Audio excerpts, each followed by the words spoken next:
Hello and welcome to today's video, where I want to show you 10 of my personal favorite titles that one way or another fit into the horror theme.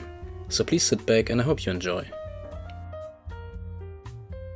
And we will start the list with a game that re-sparked the hope for some people that the tiny billion-dollar company from North California is still capable of producing games instead of only releasing sport titles every year. Of course, the game I'm talking about is the remake of the first-person horror classic Dead Space. In Dead Space, you take the role of a mechanic named Isaac on a spaceship called the Nishimura. On your way throughout the dark corridors filled with atmosphere, you will not only be met by fantastic riddles that make great use of the sci-fi setting, there will also be the necromorphs that the player has to defeat by dismembering them with the various tools Isaac can find and build, which brings the aspect of body horror into the game that elevated Dead Space to the classic so many people love to this day. The Dead Space remake is available on PlayStation 5, Xbox Series and PC. If you are less of a survival horror and more of an RPG guy, and turn-based combat is more up your alley, the updated version of the former Switch exclusive Shin Megami Tensei 5 Vengeance might be what you're looking for. You will take the role of a high school student who gets drawn into the demon realm, where he fuses with a powerful being to become a so-called Nahobino, which grants him the ability to take part in a war against the demons. New to the updated version of the game is that very early on in the game, you have the option to decide between two stories: the canon of creation, which is the original story, and the canon of vengeance, that changes major parts of the story and results in a completely different ending. Besides the story, what really fascinated me is the character designs, especially of the bosses, that almost seem like living artworks. And in combination with the difficult but engaging combat, Atlus managed to craft another amazing experience that is available on all modern platforms. The third game of today is part of a genre that I'm usually not too interested in. And Doki Doki Literature Club to this day is the only visual novel I ever played. You take the role of a high school boy that joins the literature club and engages in the club's activities like writing poems. And if you are so lucky that you don't know why this game is on this list, do yourself a favor and play it blind. Just be aware that the story is the definition of what the Doki Doki Literature Club is available on all modern platforms and free to play on Steam. Coming to something that has a bit more action again. Days Gone tells the story of the biker Deacon St. John who tries to find his wife in a post-apocalyptic world, where the so-called freakers almost wiped out the entire human population. And not only is the story quite engaging, the gameplay is even better, especially when you fight one of the many hordes of zombies, because this game gives you a lot of freedom how do you want to engage with them. For example, you can prepare some traps and try to lure them into them, you can try taking them out from a distance, or just take your bike at them and hope for the best. If you want to give Days Gone a chance, the game is available on PlayStation 4 and PC. A game that is way less serious than anything else before on this list is Suda51's crazy zombie hack and slash Lollipop Chainsaw, a title that is probably one of the best experiences I had this year. I liked it so much that I played it several times and even earned the Platinum Trophy a few weeks ago. You play as Juliet Starling, who, with the help of her boyfriend's head and her family, tries to stop a social outcast that turned into an evil wizard from destroying humanity with the zombie apocalypse. And while the gameplay is nothing special, there is so much variety in each of the few stages that the game never bored me.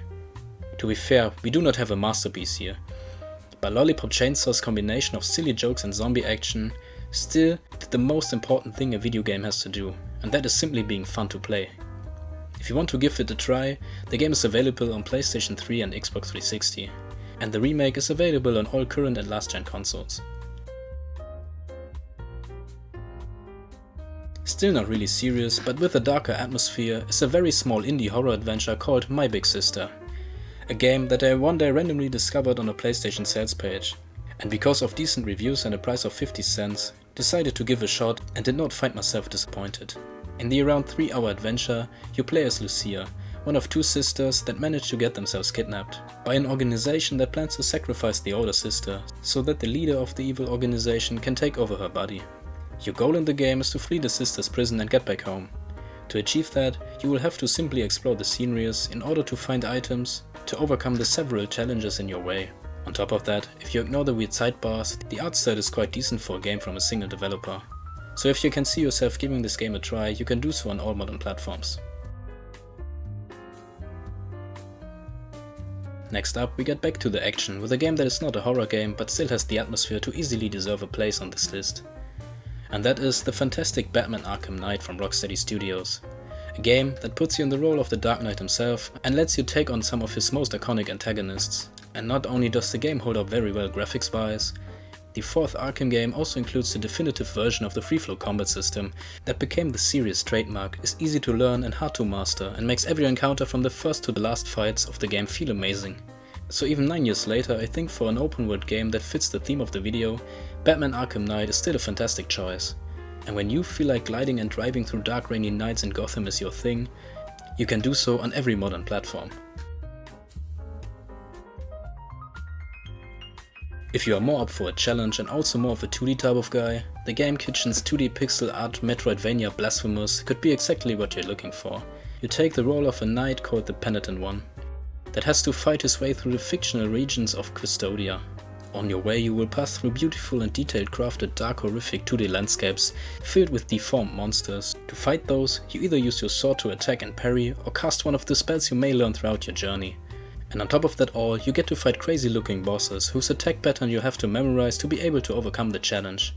If that sounds like your type of game, you can find Blasphemous on all modern platforms.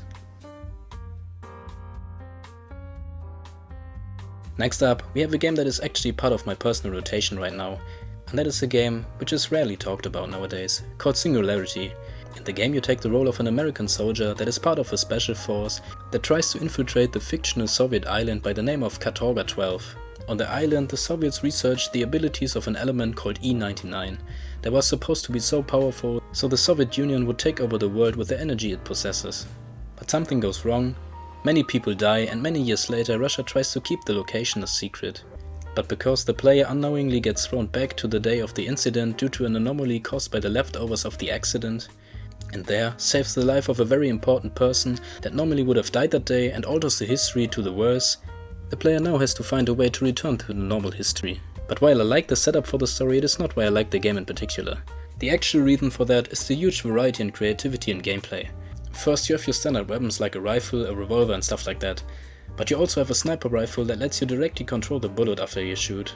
And the absolute best thing is the glove that lets you manipulate time and also somewhat works like the gravity gun, which is used to mix up the gameplay with riddles where you have to manipulate objects or combat sections where you can make the opponent's cover dissolve through aging. So if you ever wanted to kill your opponents with time, you can do so on PS3, Xbox 360 or PC. And for the final game on this list we have the detective adventure AI The Somnium Files, where you play as the special agent Date, who, with the help of his AI companion Ivar, has to dive into the memories of culprits and witnesses, looking for clues to solve the mysteries around the so-called Cyclops serial killings. The gameplay is more on the tamer side, because it's more about exploring, finding clues, solving riddles, and besides some quicktime events, there's no combat at all. But still, in combination with the story and the premise of searching through people's minds, the game is very engaging, and I had a great time playing through both games back to back a while ago. So if I aroused your interest in AI The Somnium Files, you can find the game on all modern platforms. So if you watched until now, first of all, thank you for that. What are you going to play over the next weeks? For me, it's going to be Metaphor ReFantagio. I've been playing it for the past days and it's been amazing so far. I hope it keeps that way and I hope to see you next time.